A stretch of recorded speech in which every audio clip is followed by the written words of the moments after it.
जय हिंद। स्वागत है आप सभी का आपके अपने चैनल एनी क्लासेस में। आज मैं आप लोगों को जो मॉडल पेपर जारी किया गया है क्लास 10 का, तो साइंस का सेट 1, ये देख रहे हैं सेट 1 ये जारी किया गया है क्लास 10 का, तो उसका सोल्यूशन देने वाला हूं। ठीक है, और मैं कोशिश करूंगा कि जितना भी मॉडल सेट पेपर आया है, जहां तक मुझे जानकारी होगी सारा आप तक पहुंचाने की कोशिश करूंगा सोल्यूशन, क्योंकि आंसर नहीं दिया गया है, सिर्फ मॉडल पेपर दिया गया है। तो चलिए जानते हैं यहाँ पर पहले क्या है। देखिए यह क्लास 10 है, विषय आपका विज्ञान है और समय जो है 1 घंटा 30 मिनट, मतलब कि 1.5 घंटे का समय है और आपका 40 क्वेश्चन रहेगा। ठीक है, जैसा कहा गया था कि 40 क्वेश्चन रहेगा, तो 40 क्वेश्चन दिया गया है। अब यहाँ लिखा हुआ कि सभी प्रश्नों का उत्तर अनिवार्य है। कुल 40 प्रश्न है, प्रत्येक प्रश्न का अंक 1 अंक है और प्रत्येक प्रश्न के 4 विकल्प दिए गए हैं। ठीक है, ये आपको पढ़ लेना है।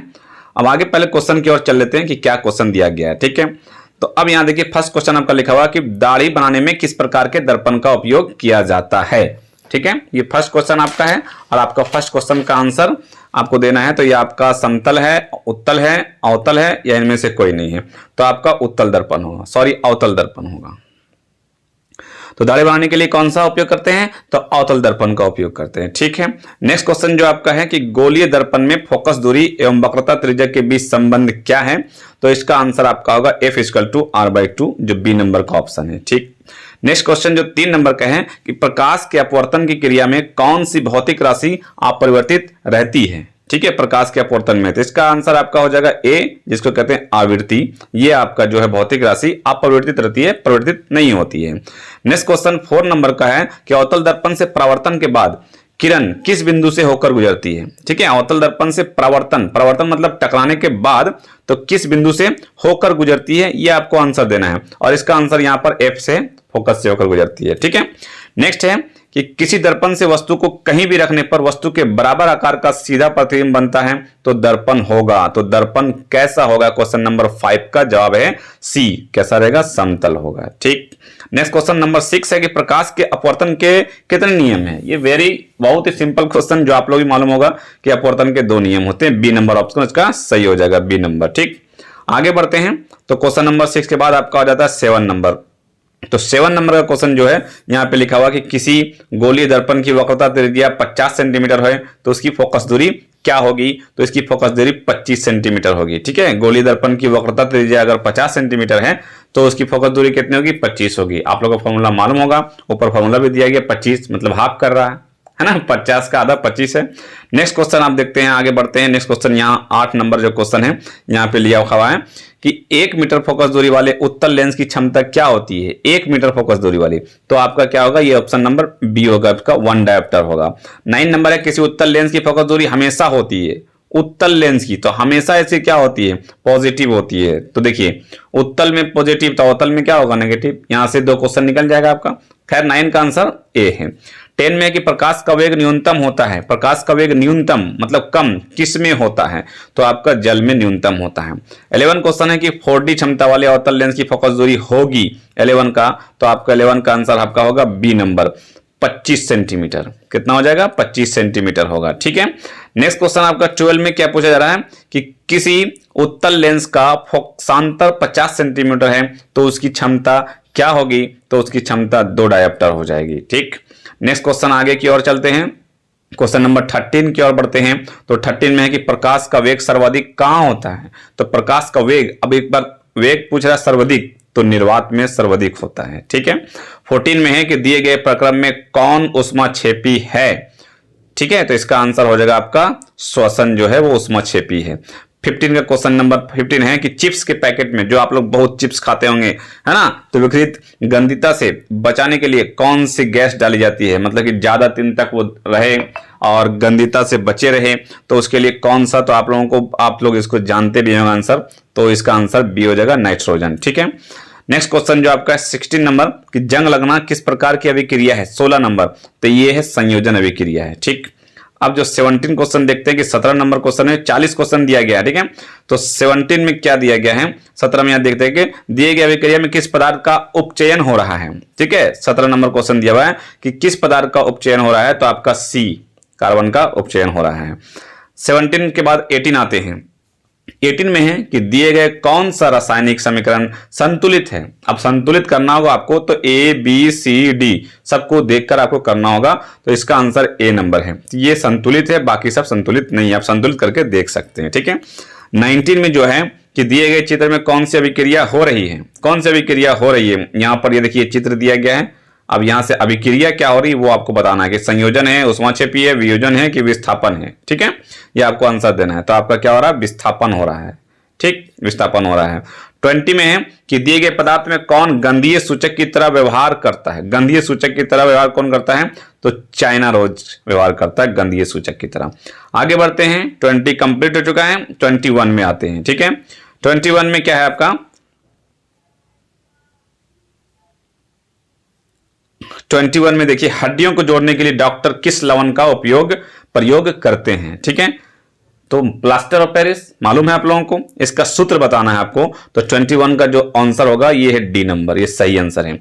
22 का है कि विरंजन चूर्ण का सूत्र क्या है। विरंजन चूर्ण का 22 का जो सूत्र क्या है आपको सही आंसर बताना है। तो आपका सही आंसर ये है CaOCl2। ठीक है, इस चित्र में 23 का कौन अभिक्रिया हो रही है, ये आपका चित्र दिया गया है और इसमें आपको बताना है कि अभिक्रिया कौन सी हो रही है, आपको ये बताना है। तो इसमें वियोजन हो रही है। ठीक, वियोजन हो रही है।